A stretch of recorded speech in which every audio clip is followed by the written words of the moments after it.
ವೆನೆಲ್ಲಾ ಕೊಲೆ ಕೇಸಲ್ಲಿ ವೈಜ್ಞಾನಿಕ ತನಿಖೆ, ಆರೋಪಿ ಪ್ರಿಯಾಂಕಾಗೆ ಬ್ರೈನ್ ಮ್ಯಾಪಿಂಗ್ ಪರೀಕ್ಷೆಗೆ ಸಿದ್ಧತೆ, ಟೆಸ್ಟ್ಗೆ ಅನುಮತಿ ಕೋರಿ ಕೋರ್ಟ್ಗೆ ಪೊಲೀಸರಿಂದ ಅರ್ಜಿ ಸಲ್ಲಿಕೆ.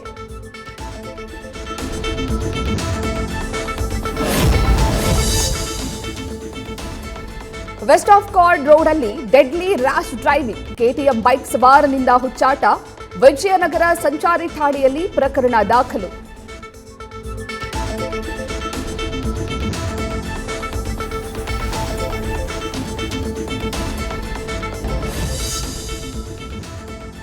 ಬೆಂಗಳೂರಿನಲ್ಲಿ ಗುಂಡಿ ಗಂಡಾಂತರ, ರಾಯಸಂದ್ರದಲ್ಲಿ ಪಾಟ್ಹೋಲ್ಗೆ ಬಿದ್ದು ಶಿಕ್ಷಕನ ಮುಖ ಕೈಕಾಲುಗಳಿಗೆ ಪೆಟ್ಟು, ಹಲವು ಅಪಘಾತಕ್ಕೆ ಕಾರಣವಾಗ್ತದೆ ಡಾಂಬರ್ ಕಾಣದ ರಸ್ತೆ.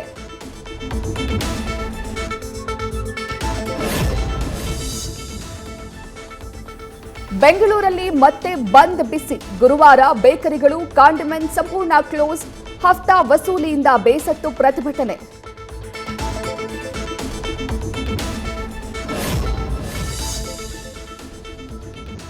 ನಟ ಶ್ರೀಮುರಳಿ ವಿಜಯರಾಘವೇಂದ್ರ ತಾಯಿ ನಿಧನ, ಆಸ್ಪತ್ರೆಯಲ್ಲಿ ಚಿಕಿತ್ಸೆ ಪಡಿತಾ ಇದ್ದ ಜಯಮ್ಮ ಇವತ್ತು ವಿಧಿವಶ. ಅವರ ಆತ್ಮಕ್ಕೆ ಶಾಂತಿ ಸಿಗಲಿ, ಕುಟುಂಬಕ್ಕೆ ದುಃಖವನ್ನು ಭರಿಸುವ ಶಕ್ತಿ ಸಿಗಲಿ ಅಂತ ನಟ ನಟಿಯರಿಂದ ಸಾಂತ್ವನ. ನ್ಯೂಸ್ ಫಸ್ಟ್, ನಿರ್ಭೀತಿಯಿಂದ ನಿಮ್ಮ ಪರವಾಗಿ.